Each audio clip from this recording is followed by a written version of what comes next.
हम यज्ञों के अध्ययन में लगभग पूरा देश घूमे और बच्चे भी हमारे साथ घूमे।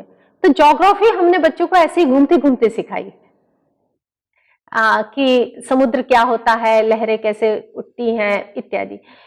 और हमने ये पाया कि जब हम घूमते हैं, बच्चे अपने आप देखते हैं, तो बच्चों में अपने आप ही जिज्ञासा उत्पन्न होती है।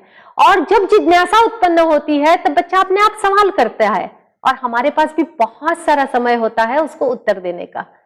और जब भूख लगे और खाना मिले तो जैसे पचता है, उसी प्रकार से जब जिज्ञासा उत्पन्न होती है, प्रश्न उत्पन्न होता है, उस समय उसका उत्तर मिलता है, तो उस उत्तर को पचने में देर नहीं लगती। उसे कॉपियों में उस उत्तरों को 4-5 बार लिखना नहीं पड़ता, न ही उसे रटना पड़ता है।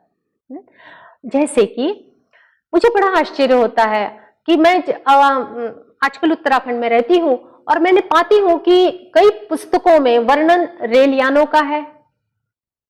उत्तराखंड के पहाड़ी बच्चे को रेल तो क्या, जमीन समतल हो सकती है का भी अनुभव नहीं है।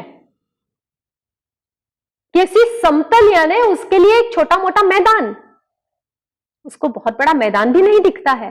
तो कितना मुश्किल है उसको रेल कैसी होती होगी इसकी कल्पना करना, वो सिर्फ चित्रों में ही देख पाता है इस बात को।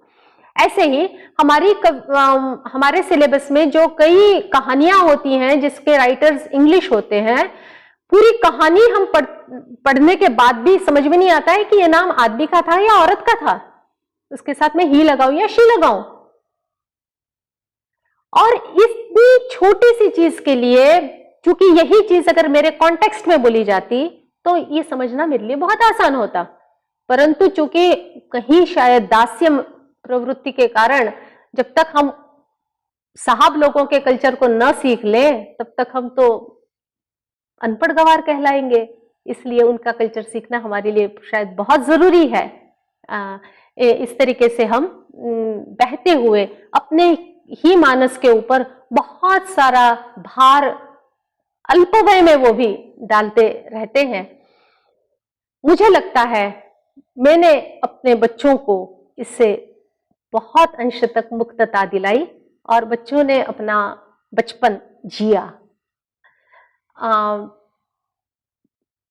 और अगर मैं पढ़ी लिखी हूं और मैं घर पर मेरे बच्चे को पढ़ा सकती हूं, तो मुझसे बढ़िया मेरे बच्चे को पढ़ाने वाला और समझने वाला और कौन हो सकता है।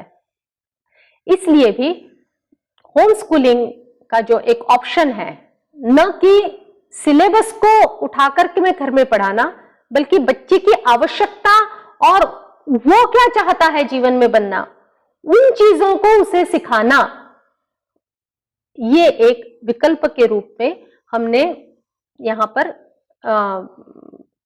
एक्सपेरिमेंट करने का प्रयास किया।